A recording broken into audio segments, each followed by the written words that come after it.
What's happening, people? Thank you so much for passing by the channel, much appreciated. Hit that subscribe button if you guys are new. Don't forget as well, please to like and share the videos. Thanks to everyone who's been getting involved so far. I have actually lost my makeshift sign, which I usually hold up. Don't know where it's got to, but I can always make another one, can't I?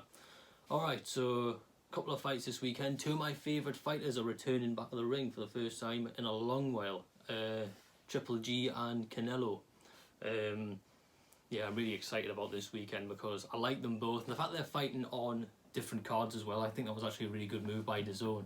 Initially I just thought, why not have Triple G's fight as the undercard for Canelo's, but given the sign-ups that they're going to want from both fighters, it makes sense to have them on different cards really, because they're both, you know, kind of headline acts really. But let's get into it. Did you see Golovkin on the scales yesterday? He looked absolutely incredible. Like, I have never ever seen him look like that. For 38 years old and being able to pull off that physique, man, oh man. One can only dream. He looked absolutely amazing on the scales, which was, especially for 160, that was why it was so good. He usually looks dead at the weight when he's at 160, especially his last fight against Derevyanchenko. Like, his skin was pasty, he was looking absolutely dead. He has been out of the ring 14 months now, I believe, which is quite a while. At least he's healed, because he didn't look good in his last fight. You know, that was a 12-rounder. Derevyanchenko, I mean, I have to be honest, even as a big Golovkin fan, I thought Derevyanchenko won that fight. But either way, we move on. Some have said, I know some people saying, like, it could be through PEDs that he looks like that, but I don't think that's the case, because Golovkin, for the first time, he's got a strength and conditioning coach, which he's never used. He has openly said he's never used or had before, and he's following a proper diet, because under his he was under Abel Sanchez. He never really had these things. Like, Sanchez is a bit of a stick in the mud. He makes his fighters plod around the ring very heavily and just rely on power shots, and that's the problem, which I thought that's why he needs to get rid of Sanchez. I was saying that back when it was like 2016, 2017, he needs to get rid of Sanchez, and it just showed when in them other two Canelo fights. So it's good to see him finally incorporating some better knowledge and tactics and techniques into his training. So and that's the result. He looks better on the scales, he looks better at the weight. So I just think it's come down to the fact that he's finally making some changes to his diet and training, that he looks like that on the scales. I don't see Triple G as the cheating type, I genuinely don't. But I think this shouldn't be too much hard work for him, because it is mandatory after all. This kid is undefeated, so he'll be feeling confident, but I just think, I've looked at his resume as well, and he's not really fought anyone of note that I can think of, that I know anyway. So I do expect Triple G to get the win under this one.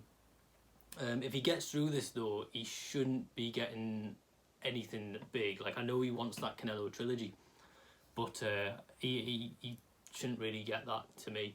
If he wants that, for me, as soon as he's finished this fight, if Triple G wins, get rid of that IBF belt and get yourself up to 168. Simple as that. Because there's more at 168, in my opinion. There's bigger fights there, and 168 will unleash a much bigger, dangerous version of Triple G. Like, he'll be bigger at the weight, it's his more natural weight, he'll be stronger, he'll be more powerful, and there's plenty of fights up there, because Billy Joe Saunders is up there, Caleb Plant's up there, obviously Canelo and Smith are having their fight, and Andrade can always go to 168 as well. So there's a lot to do. 168 is the place where he needs to be. 160 is just, I just don't think there's anything really there for him anymore. So even though I think he wins this, it doesn't really warrant getting the Canelo fight if Canelo gets through Smith, granted. I think the fight to make for Georgie after this is Billy Joe Saunders. It completely makes sense due to the fact that Billy Joe is another small middleweight who's went up to super mid. He called out Golovkin again recently, and Billy Joe has the WBO belt for 168, so that's as good a reason as any to actually make the fight. If that happens, Triple G goes up to 168, fights Billy Joe Saunders. In my opinion, he beats Billy Joe Saunders at 168 because Billy Joe's not as sharp or as fluid as he is at 160. After that, because Golovkin gets himself the belt, then he can get a Canelo fight. Because Canelo has said, and rightfully so, I'm not fighting Golovkin again unless he brings something to the table. And if Golovkin's got a belt, that's the thing. That'll be like the kind of fish hook, or to entice Canelo to it. So yeah, Golovkin should get himself up to 168. That's how he can get that fight. Because I think Billy Joe Saunders shouldn't get the Canelo fight either, just for beating Martin Murray. They should fight each other and then go for the big fish. But we'll see what happens. I do think Golovkin will win this fight, and I think he'll get a KO, to be honest. He needs that to show that he's back. Middle to late rounds, maybe. I'd say 5 to 7, maybe. I don't think this fight goes past 7 rounds, but it'll be interesting to see what happens. And on this Saturday night, we've got Canelo, the big man, back, the pound for pound #1 in the world, the best boxer in the world in my view, against Callum Smith, the Merseyside man. They both look good at the weigh-in. The height and reach advantage for Smith is clearly there, and he's going to have to utilise that if he wants to get anything against him, wants to do anything against Canelo in this fight. That'll be the main thing that Canelo's going to have to deal with. But as we've seen it kind of both ways though.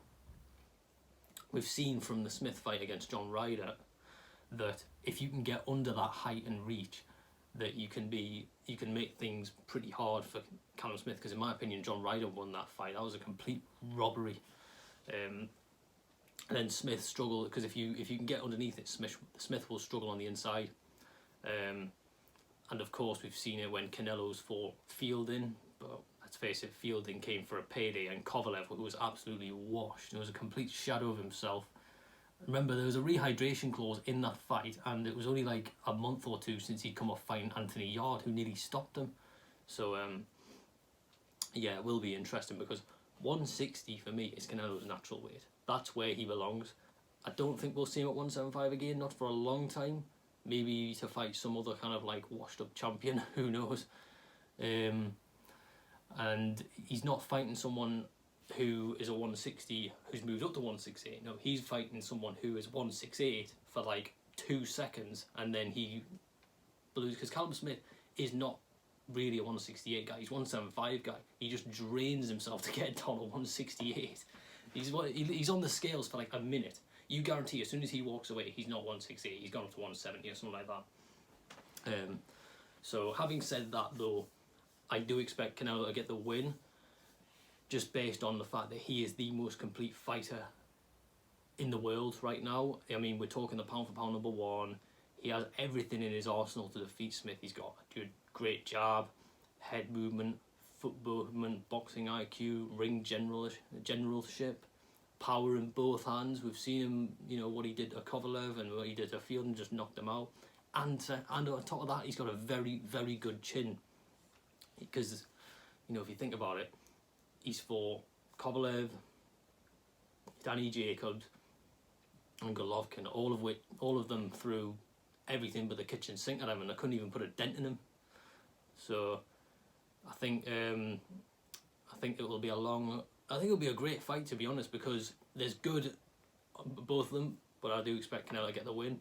I think he will go to the body, and that's how we will break Smith down in that classic kind of Mexican style, like he did with Amir Khan, for example, where he worked him to the body and then managed to land one on the chin. So I think Canelo will win this, possibly by late stoppage or a points victory. So I think the stoppage will be rounds 8 to 11, like very late stoppage, or a points victory, split decision, unanimous decision, something like that. In fact, no, I say majority decision. I think he will get it. Then after that, who knows? I think that will depend on how Golovkin does in his fight and who he fights next. It will be a case of where is he going to go next, because I'd love to see Canelo, if he beats Smith, get him in there with Caleb Plant. There's nothing telling me that he can't beat Caleb Plant either. So It'll be interesting to see how it all plays out. So I'm going Golovkin knockout win, middle of the round, 4-7, and Canelo to get either a late stoppage or a points victory. And then hopefully we can have the trilogy fight between Canelo and Golovkin at 168 this time, sometime in the near future, 2021, 2022. Here's hoping. Peace.